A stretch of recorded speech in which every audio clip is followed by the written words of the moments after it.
Hello everyone, welcome to our channel Education Hotspot. So this is the next video in the paid classes of IGNOU MA Sociology. Paid classes हम लोगों ने start की थी MA Sociology first year as well as second year के लिए. यहाँ पे इस पर्टिकुलर वीडियो में हम लोग बात करने वाले हैं आपके MSO4 के टॉपिक की. MSO4 is sociology in India. तो अगर इस पर्टिकुलर सब्जेक्ट में हम लोग देखें तो जो आपका ब्लॉक 1 है, ये मैं जो बता रही हूँ ये इग्नू की बुक्स के अकॉर्डिंग बता रही हूँ. आपने किसी अदर पब्लिकेशंस वगैरह की बुक ले रखी है, वहाँ चैप्टर 1, 2, 3 लिखा है, उसके अकॉर्डिंग मैं यहाँ पे नहीं डिक्टेट कर रही हूँ. This is the topic as per the IGNOU books. Block 1 का यूनिट 3 का आपका टॉपिक है विलेज स्टडीज़ इन इंडिया. ये आपका पर्टिकुलरली एक तरीके से देखा जाए तो दिस इज़ योर यूनिट. यहाँ पे आपका टॉपिक है historical background of village study in India. देखिए हिंदी में भी ये नोट्स अवेलेबल हैं. फर्स्टली मैं आपको समझा रही हूँ बाइलिंगुअल, हिंदी इंग्लिश दोनों वे में आपके व्हाट्सएप ग्रुप पे आपको नोट मिल जाएंगे, तो वहाँ पे से आप इसको प्रॉपर पढ़ के समझ सकते हैं. ये जो क्वेश्चन है ये जून 2011 के एग्ज़ाम में भी आया था, तो दैट्स वाई इस चीज़ को थोड़ा सा हमारे लिए कंसेप्ट इंपॉर्टेंट हो जाता है. और एग्जाम में जब टॉपिक आएगा तो वो 20 मार्क्स के अकॉर्डिंग आता है. तो आपका जो क्वेश्चन है वो 20 मार्क या फिर 10 मार्क के शॉर्ट नोट इसी पैटर्न में आ सकते हैं. तो हमें इतना कंटेंट चाहिए कि हम वहाँ पे 20 मार्क्स में इसको प्रेजेंट कर पाएँ. ये पर्टिकुलर वीडियो जो है MSO4 की, इसको मैं यूट्यूब पे भी अवेलेबल करा रही हूँ, बिकॉज बहुत से स्टूडेंट कुछ टॉपिक की बात कर रहे थे, उनको कन्फ्यूजन थी क्लासेस किस तरीके से क्या चल रही हैं. तो ओनली दिस वीडियो जो है पेड क्लास की, ये मैं यूट्यूब पे भी अवेलेबल करा रही हूँ. तो this video can be watch by everyone. ये वीडियो सब लोग देख सकते हैं. बाकी अगली वीडियो जो MSO4 की रहने वाली है that I will provide you today only. आज ही वो वीडियो मैं आपको प्रोवाइड करूंगी. That is of social movement. Last बिल्कुल आपकी बुक का जो लास्ट यूनिट है, मिक्स करके पढ़ते हैं बिकॉज टॉपिक जो इंपॉर्टेंट है वो मैं पहले आप लोगों के कवर कराना चाहती हूँ. That is social movement which is very important unit, जो लास्ट की 2 से 3 यूनिट है इस पर्टिकुलर आपकी एब सब्जेक्ट में. तो बात कर लेते हैं विलेज स्टडी की. देखिए विलेज जो है ये एक काफ़ी इंपॉर्टेंट पार्ट रहा है इंडियन सोसाइटी का फ्रॉम वेरी लॉन्ग. ऐसा नहीं है कि आज इम्पॉर्टेंट है विलेज, पहले इम्पॉर्टेंट नहीं थे. स्टार्टिंग टाइम से लेके जब ब्रिटिशर यहाँ पे आए, ब्रिटिशर के जाने के बाद पोस्ट कॉलोनियल टाइम में भी जो थे आपके ये जो विलेज है, जो गांव हैं, ये बहुत इंपॉर्टेंट रहे हैं, बहुत इंटीग्रल पार्ट रहे हैं. राइट. गांव को जनरली हम लोग रूरल एरिया में काउंट करते हैं, ग्रामीण इलाकों में हम उनको काउंट करते हैं. तो यहाँ पे ये हमेशा से हमारे लिए क्या रहे हैं, इम्पॉर्टेंट रहे हैं. अब यहाँ पे हमें देखना क्या है, विलेज जो है, यही पहले बेसिक सी बातें बताई गई हैं इस आंसर में. विलेज जो है वो ऑक्यूपाई करते हैं एक इम्पॉर्टेंट प्लेस सोशल और cultural landscape of the contemporary India में. बहुत सारे जो इंडियंस हैं वो क्या रहते हैं, आपके 5 लाख से विलेजेस में रहते हैं. और जब वो विलेज में रह रहे हैं तो वो मेजरली किस पे डिपेंडेंट होंगे, एग्रीकल्चर में. डायरेक्टली और इनडायरेक्टली वो एग्रीकल्चर पे डिपेंडेंट होंगे. देखो अब इतने सारे लोग एग्रीकल्चर सेक्टर में वर्क कर रहे हैं, फिर भी एग्रीकल्चर सेक्टर का जो शेयर है कंपैरेटिवली वो कम हुआ है. जबकि 1/4 ऑफ द नेशनल इनकम के अराउंड वो क्या आ चुका है, कम आ चुका है. जबकि हाफ ऑफ द पॉपुलेशन हमारी कंट्री की क्या काम कर रही है, primary sector that is agriculture में वर्क कर रही है. अब डेमोग्राफिक मतलब पॉपुलेशन देखिए कि काफ़ी लोग यहाँ पे रह रहे हैं, तो डेमोग्राफिकली ये इंपॉर्टेंट है आपके लिए. प्लस स्ट्रक्चरल रियलिटी है ये विलेज आपकी. विलेज आइडियोलॉजिकल कैटेगरी वाइज भी इंपॉर्टेंट रहे हैं. मतलब इस एक तरीके से जनरली देखो सोच जो थी पहले, ब्रिटिशर की सोच क्या थी, that Indian people are illiterate, गवार. तो वो क्यों बोल रहे थे, क्योंकि यहाँ पे मेजॉरिटी ऑफ द पीपल जो थे वो विलेजर्स थे. ऑल्दो उसकी पॉजिटिव चीज़ें भी मेंशन की गई, पॉजिटिव लाइक सेल्फ सफिशिएंट है विलेज से, आपको raw material, agriculture, food grains, ये सब चीज़ें मिल रही हैं. आगे चल के काफ़ी लोगों ने इसकी इंपॉर्टेंस, अलग अलग सोशोलॉजिस्ट, एंथ्रोपोलॉजिस्ट, प्लस आपके यहाँ के थिंकर्स लाइक महात्मा गांधी हमारे यहाँ के थिंकर हैं. सोशोलॉजिस्ट की बात करें, एंद्रे बेते, इन्होंने काफ़ी सारे पर्सन ने अलग अलग तरीके से अपनी अलग अलग थ्योरी में इंपॉर्टेंस ऑफ एग्रीकल्चर की बात जो है वो की है. क्लियर. अब एक बार हिंदी में भी इसी चीज़ को देख लेते हैं. क्या बोला जा रहा है कि गांव जो है वो समकालीन भारत के सामाजिक और सांस्कृतिक परिदृश्य में एक महत्वपूर्ण स्थान रखता है. भारतीय समाज का एक बड़ा हिस्सा है. ठीक है, ये जो है हमारी सोसाइटी का एक बहुत बड़ा हिस्सा जो है वो ग्रामीण इलाकों में जाता है. और यहाँ पे लोग प्रत्यक्ष, अप्रत्यक्ष, डायरेक्ट और इनडायरेक्ट तरीके से कृषि पर निर्भर करते हैं. कृषि का हिस्सा ऑल्दो कृषि का हिस्सा फिर भी घटकर एक क्या आ चुका है, 1/4 हो चुका है, जबकि आधी आबादी किस में काम कर रही है, कृषि क्षेत्र में काम कर रही है, प्राइमरी सेक्टर में काम कर रही है। ये जो है वैचारिक श्रेणी भी जो है विलेज रहा है। जनरली जो आपका इंडिया है उसको हम आधुनिक समय में एक विलेज के रूप में ही उसकी छवि की हमने कल्पना जो है वो की है। अब यहाँ पे नेक्स्ट आ गई, देखिए एंद्रे बेते की बात की। एंद्रे बेते क्या बोलते हैं, देखते हैं। तो क्या चीज़ यहाँ पे मेंशन की गई कि विलेज, क्लियर कट इनकी लाइन है ये, village was not merely a place where people lived, it has a design in which word reflect the basic values of the Indian civilization. ये सिर्फ वो जगह नहीं है जहाँ लोग रह रहे हैं, ध्यान से पढ़ेंगे हिंदी में भी, कि गांव जो है वो सिर्फ रहने के लिए एक जगह नहीं है, सिर्फ ये रहने की, लोगों के रहने की एक जगह मात्र नहीं है। ये डिज़ाइन है जो ये दिखाती है कि आपकी भारतीय सभ्यता के क्या बेसिक मूल्य हैं, हम लोग क्या मूल्य को फॉलो करके, क्या आइडियोलॉजी, क्या विचारधारा को फॉलो करके चल रहे हैं। इंडियन विलेज की जो इमेज थी, बहुत सारे अलग अलग जो आपके ब्रिटिशर आए थे ना, कॉलोनियस्ट पीपल थे, कॉलोनियल एडमिनिस्ट्रेटर थे जो यहाँ पे इंडिया को मैनेज करने आ रहे थे, उन लोगों ने भी अलग अलग तरीके से इंडिया को एक्सप्लेन करा है। आइडियोलॉजिकल इंपॉर्टेंस, पॉलिटिकल इंपॉर्टेंस, ये सब उन्होंने मेंशन करी हैं। तो जो हमारे मैटकैफ है, चार्ल्स मैटकैफ, उन्होंने बोला कि इंडियन की जो आपकी विलेज कम्युनिटी है वो छोटे छोटे रिपब्लिक्स मानो, जिनमें वो सब कुछ है जो उन्हें चाहिए, मतलब raw material is there, natural resource वो ले पा रहे हैं, घर वो विड्रॉ मतलब अपने हिसाब से रह रहे हैं वहाँ पे, पानी की व्यवस्था, वो सब है जो वो लोग चाहते हैं। और इनको फॉरेन रिलेशन से कोई मतलब नहीं है। फॉरेन रिलेशन वाली बात तो तब जाके आई जब अर्बनिज्म डेवलप हुआ, अर्बनिज्म हुआ, ट्रेड बढ़ा, इंडस्ट्रियलाइजेशन आया, तब अर्बन एरियाज़ का फॉरेन रिलेशन से डायरेक्ट कनेक्शन बना। लेकिन यहाँ जो लिटिल रिपब्लिक मेटकैफ ने बात किया, उनका उस समय पे फॉरेन रिलेशन से कोई मतलब नहीं था। उन्होंने क्लियर कट बोला कि यार ये जो चीज़ है, विलेज जो है, ये तो तब तक रहेंगे जब कुछ भी नहीं बचेगा, तभी भी। डिफरेंट डायनेस्टी आके चली गई, डायनेस्टी गिरी, दूसरी डायनेस्टी आई। जैसे हम देखेंगे डिफरेंट, दिल्ली सल्तनत में ही देख लीजिए ना, दिल्ली सल्तनत में स्लेव, खिलजी, तुगलक, इतनी डायनेस्टी आ रही हैं।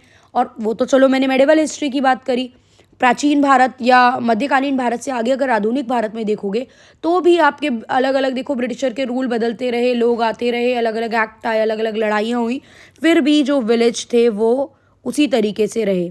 रिवोल्यूशन होती रही लेकिन जो विलेज कम्युनिटी थी वो सेम रही। तो ध्यान से देखेंगे चार्ल्स मैटकैफ ने क्या बोला। चार्ल्स मैटकैफ ने बोला कि भारतीय जो ग्रामीण समुदाय हैं वो छोटे छोटे गणराज्य थे, उनके पास वो सब था जो वो चाहते थे, और विदेशी संबंधों से उन्हें ज़्यादा कोई मतलब नहीं था, वो उससे स्वतंत्र थे। और जब कुछ नहीं बचेगा तब भी विलेज वहीं रहे, वंश के बाद वंश गिरे, क्रांतियाँ होती रहीं, लेकिन ग्रामीण जो समुदाय था वो वहीं रहा। अब पर्टिकुलरली इसमें आगे मेंशन कर देंगे अगर फीचर्स विलेजेस के, तो देखिए फीचर्स अगर आप यहाँ से नहीं भी पढ़े तो भी कुछ फीचर आपको जनरल पता होते हैं विलेजेस के। क्या क्या फीचर होते हैं वो फीचर्स में, पहला हम देखते हैं कि विलेजेस जो होते हैं वो सेल्फ सफिशिएंट होते हैं। सेल्फ सफिशिएंट मतलब आत्मनिर्भर, उनके पास अपनी ज़रूरत के लिए अपनी खेती करेंगे और बनाएंगे और खा लेंगे, राइट। वो तो प्रॉब्लम तब आती है जब वो ऐसी फसल उगाने लगते हैं जो कि कमर्शियल क्रॉप है। तो कमर्शियल आपने उगाई तो भैया वो तो आप बेचोगे, अब खाने के लिए आपको किसी दूसरे पर डिपेंडेंट होना पड़ता है फिर। अदरवाइज ये सेल्फ सफिशिएंट हैं। लैंड की जो है वो कम्युनल ओनरशिप है, सामूहिक जो होती है वो ओनरशिप रहती है। सोशल हार्मनी, शांति के साथ रहते हैं, बहुत ज़्यादा प्रॉब्लमैटिक चीज़ें, दंगे फसाद ये सब नहीं करते हैं। अलग अलग ऑक्यूपेशनल जो ग्रुप होते हैं, अलग अलग ऑक्यूपेशनल ग्रुप्स जो हैं वो इंटीग्रेशन यानी कि एक साथ रहते हैं। देखिए यहाँ पे हिंदी में भी साथ के साथ देख के चलिए, आत्मनिर्भर होते हैं, भूमि पर सामान्य स्वामित्व होता है सबका, सामाजिक सद्भावना के साथ रहते हैं, कार्यात्मक एकीकरण होता है, पितृसत्तात्मक शासन, पैट्रियार्कल सोसाइटी होती है, मेल डोमिनेंट अगर हम देखें, फीमेल्स के राइट, फीमेल्स के रिगार्डिंग जो भी लिबर्टी होती है that was not there. Female के रिगार्डिंग जो एक फ्रीडम की हम बात करते हैं, उनको उतनी ज़्यादा आज़ादी यहाँ पे नहीं देखने को मिलती है, तभी हमने लिखा है पितृसत्तात्मक शासन।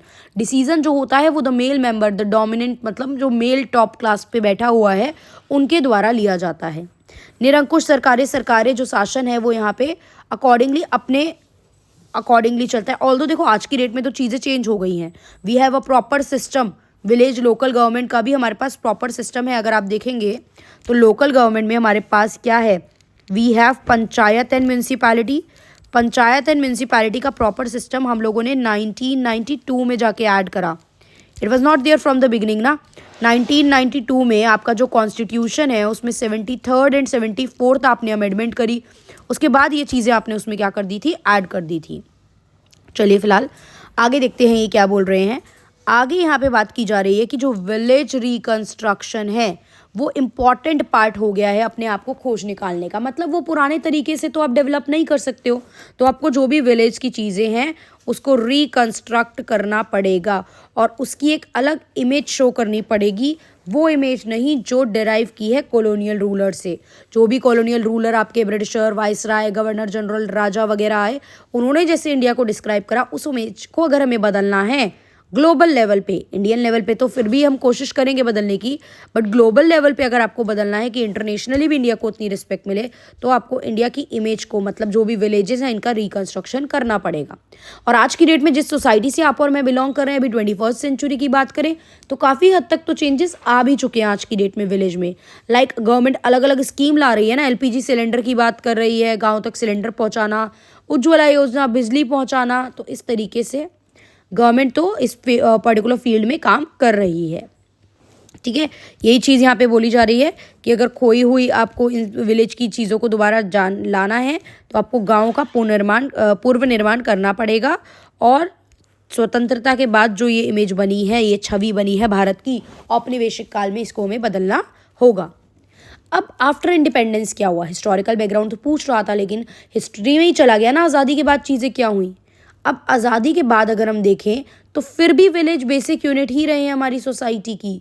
डिफरेंट जो सोशोलॉजिस्ट और एंथ्रोपोलॉजिस्ट रहे हैं उन्होंने अलग अलग तरीके से स्टडी की और जिसमें उन्होंने इसकी स्टडी फील्ड वर्क के थ्रू करी। देखो दो चीज़ें होती हैं, एक होता है फील्ड व्यू और एक होता है बुक व्यू।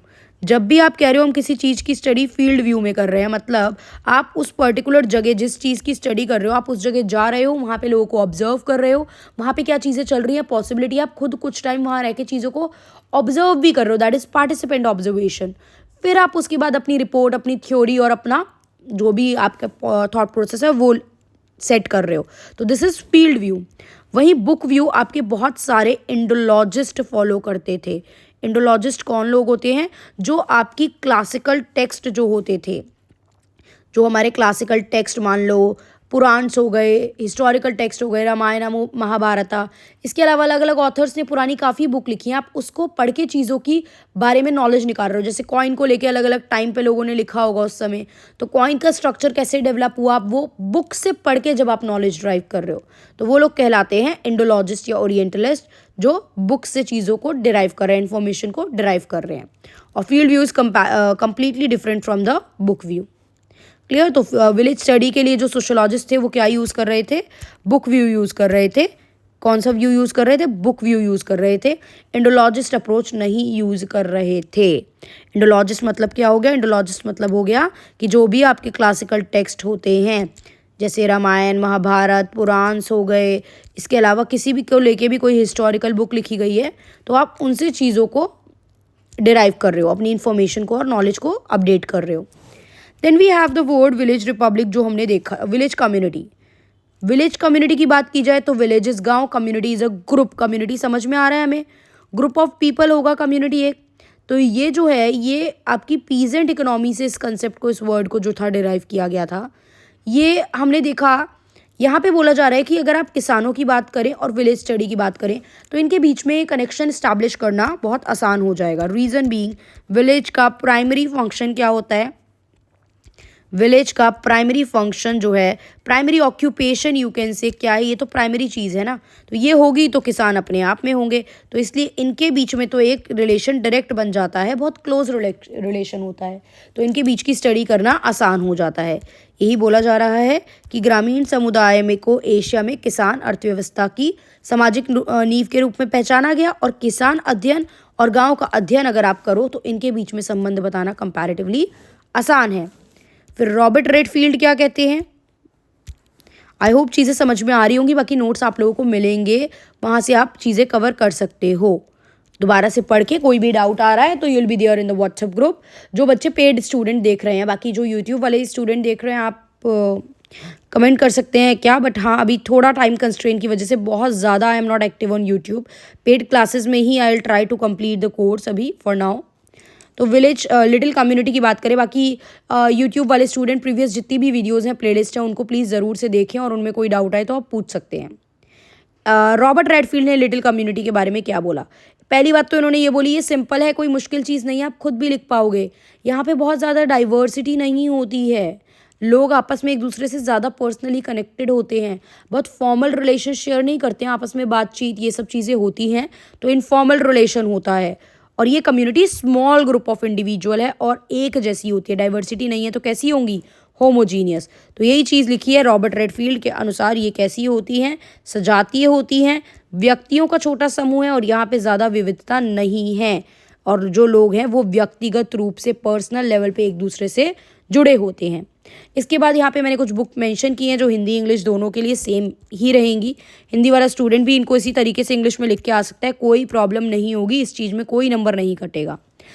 विलेज स्टडी के लिए कुछ और आपके सोशोलॉजिस्ट की बात करें, एंथ्रोपोलॉजिस्ट की बात करें, उन्होंने भी काफ़ी स्टडी करके अपनी अपनी बुक्स पब्लिश की हैं। That is India's village by M N Srinivas. अब ये बुक्स एंड ऑथर इंपॉर्टेंट आपके लिए अगर आप कोई ऑब्जेक्टिव एग्जाम दे रहेंगे, जैसे यूजीसी नेट, पीजीटी का एग्ज़ाम देंगे, सोशोलॉजी का पीएचडी एंट्रेंस देंगे, तो वहाँ पे ये चीज़ आपके काफ़ी काम आ सकती है। India's village is a book of M N Srinivas and village India, बदल दो बस थोड़ा सा नाम, कन्फ्यूज़न ना हो, it is by McKim Marriott and rural profiles is by D N Majumdar. So I hope ये टॉपिक आपको समझ में आ गया होगा। MSO4 सोशोलॉजी ऑफ इंडिया का हमने विलेज स्टडी के बारे में बात करी है। अगला टॉपिक जैसे कि मैंने बताया मैं आज ही आपको ट्राई करूंगी प्रोवाइड कराने की, किस बारे में होगा वो होगा आपका सोशल मूवमेंट। जो लास्ट यूनिट है सोशल मूवमेंट के रिगार्डिंग काफ़ी सारी चीज़ें जो हैं वो बहुत इंपॉर्टेंट हैं जो हमें कवर करके चलनी है। So next topic of this particular subject is of